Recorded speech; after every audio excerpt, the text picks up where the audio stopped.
रीइंकार्नेटेड के एपिसोड 37 के साथ हाजिर हूँ। तो लास्ट एपिसोड के एंड पे हमने देखा था कि वहाँ पर उन सारे डॉक्टर्स को यकीन दिलाने के लिए उनकी बीमारी के बारे में बता रहा होता है। वो लास्ट डॉक्टर को उसकी बीमारी के बारे में बताता है कि 2 साल पहले उसे किसी सांप ने काटा था। तो वो डॉक्टर भी इस बात को एक्सेप्ट करता है कि 2 साल पहले वाकई एक सांप ने उसको काटा था। वो जल्दी से उसके पाँव पकड़कर रोना शुरू कर देता और कहता है, मेरे पास सिर्फ 1 साल बचा है, प्लीज जल्दी से मुझे इसका कोई इलाज बताओ, मैं कैसे अपनी जान बचा सकता हूँ। बस जाओ सेक्टर का पैट्रियार्च के बाद दूसरे नंबर पर जो एल्डर होता है वो भी खड़ा होता है। उस डॉक्टर की तरफ देखता है जो कि जाओची के पाँव में पड़ा होता है। वो कहता है, गोंग सन जू न्यू मून सिटी के 3 महान डॉक्टर्स में से एक डॉक्टर है। अब जरा देखो जी यहाँ पर इस नए डॉक्टर के पाँव में किस तरह पड़कर भीख मांग रहा है कि वो उसको इलाज बता दे। कहीं ऐसा तो नहीं है कि ये डॉक्टर जिसे हम लोग कोई ठग कह रहे हैं ये कोई ठग नहीं है, बल्कि वाकई में एक बहुत ही महान डॉक्टर है। वो सेकंड एल्डर जल्दी से आगे बढ़ता है और जाओची से कहता है, महान डॉक्टर क्या आप अपने नाम के बारे में हमें बताएंगे? हम जानना चाहते हैं कि आप कहाँ से आए हैं और आपका नाम क्या है। तो जाओची जहाँ पर सिर्फ एक तुक्का लगाता है, वो उसे अपने नाम के बारे में बताता है। वो उसे कहता है, मेरा सरनेम हांगफू है और मैं बहुत ज्यादा दूर से आया हूँ, मैं एक कॉन्टिनेंट से आया हूँ जिसका नाम डिवाइन फिनिक्स एम्पायर है। ऐसे वो सभी लोग डिवाइन फिनिक्स एम्पायर के बारे में सुनते हैं, वो सभी लोग बहुत ज्यादा हैरान हो जाते हैं क्योंकि इन सभी लोगों ने डिवाइन फिनिक्स एम्पायर के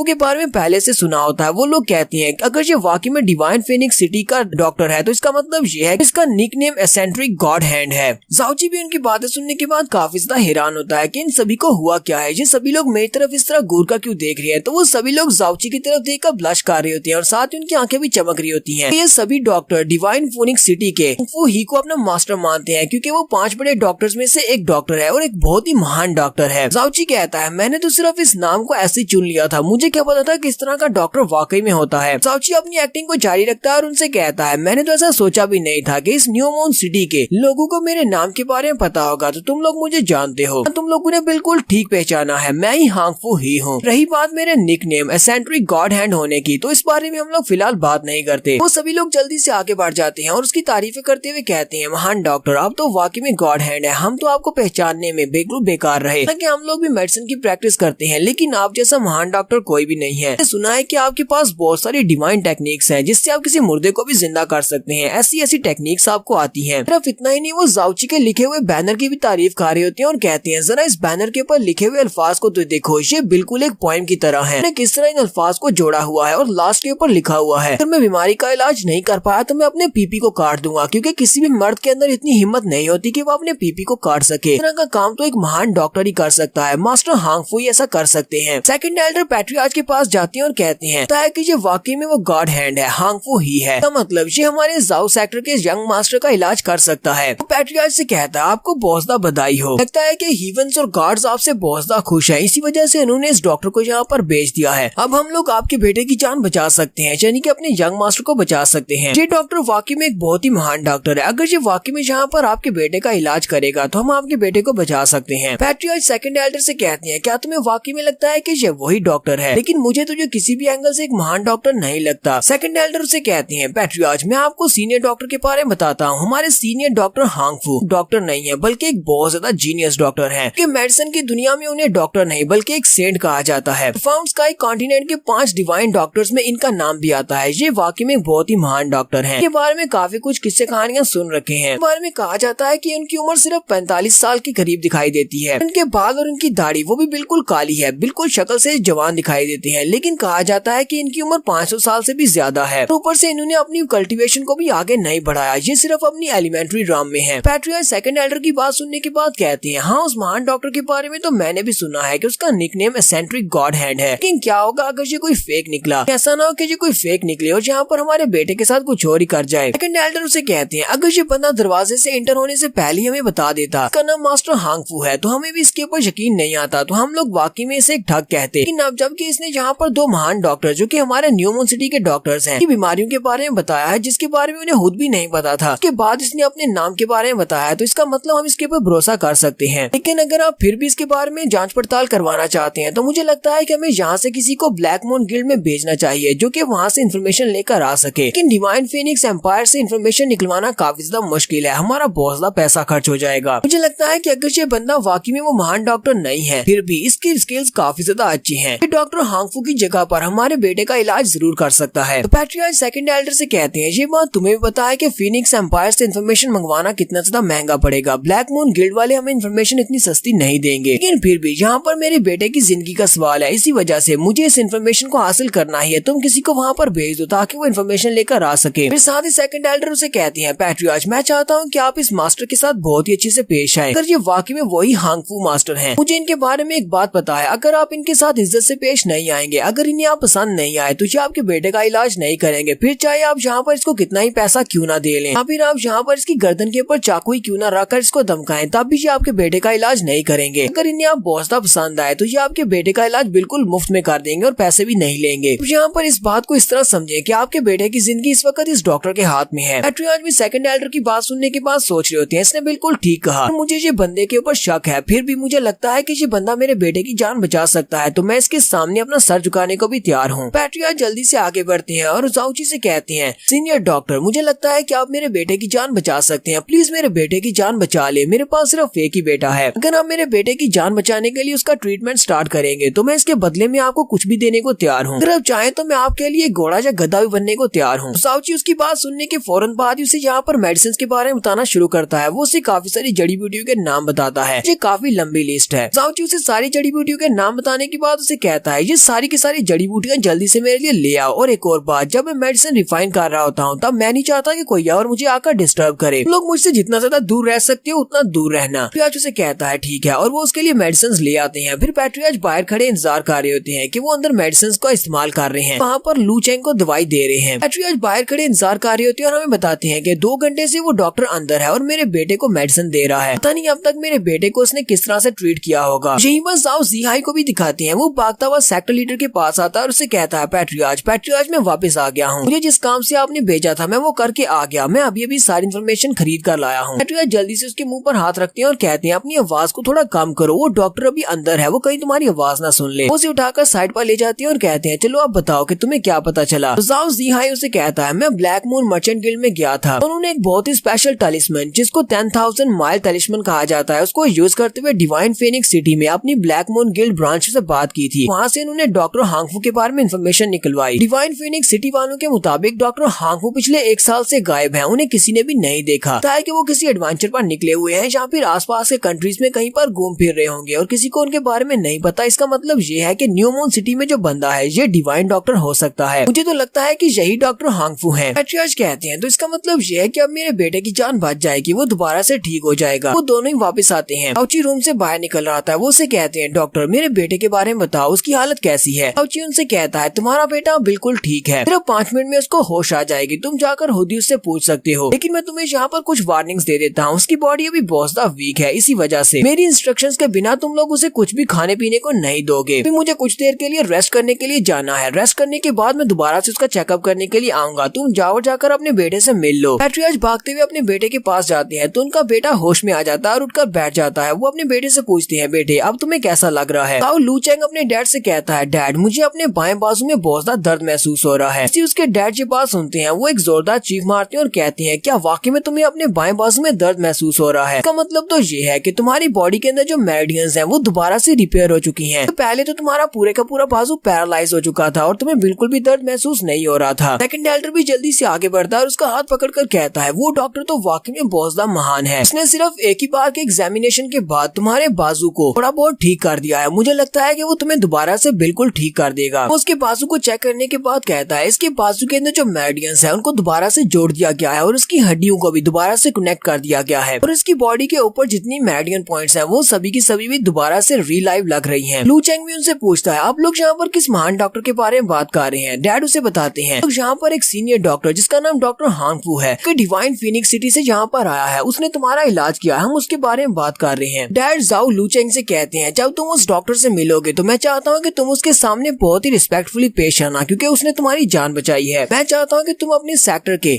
एल्डर को जितनी रिस्पेक्ट देते हो उससे भी ज्यादा रिस्पेक्ट उस डॉक्टर को देना। अगर तुमने उस डॉक्टर की बहुत सारी रिस्पेक्ट कर दी और वो डॉक्टर को तुम बहुत ज्यादा पसंद आए, तुम्हारी ये बड़ी सारी इंजरी ये तुम्हारे लिए एक बहुत बड़ी फॉर्चून बन जाएगी। पैट्रियार्च और सेकंड एल्डर बहुत ज्यादा खुश होते हैं और अपने बेटे से कहते हैं, अगर वाकई में वो डॉक्टर तुम्हें दोबारा से ठीक कर देता है और तुम्हारी मेडियंस पहले से भी ज्यादा अच्छी हो जाती हैं, तो लगता है कि हमें उस लड़के युनची का शुक्रिया अदा करना चाहिए कि उसकी वजह से तुम्हें ये जख्म मिले। जैसे हमारा लू चेंग युनची का नाम सुनता है वो कहता है, तो मुझे उस लड़के की याद दिला दी, मुझे अभी उस लड़के से बदला लेना है। एक बार मेरी मेडियंस दोबारा से ठीक हो जाए, मैं फिर से अपने पाँव पर खड़ा हो जाऊँ, उसके बाद देखना मैं उस लड़के से जरूर बदला लूंगा, लेकिन इस बार मैं उसको ऐसे नहीं छोड़ने वाला, इस बार मैं उसे बहुत ही दर्दनाक मौत दूंगा। और यहीं पर हम लोग अपनी एपिसोड 37 का एंड करेंगे। एपिसोड की एक्सप्लेनेशन अच्छी लगी हो तो कमेंट करके जरूर बताइएगा। चैनल को सब्सक्राइब कर दें, वीडियो को लाइक और शेयर कर दें। शुक्रिया।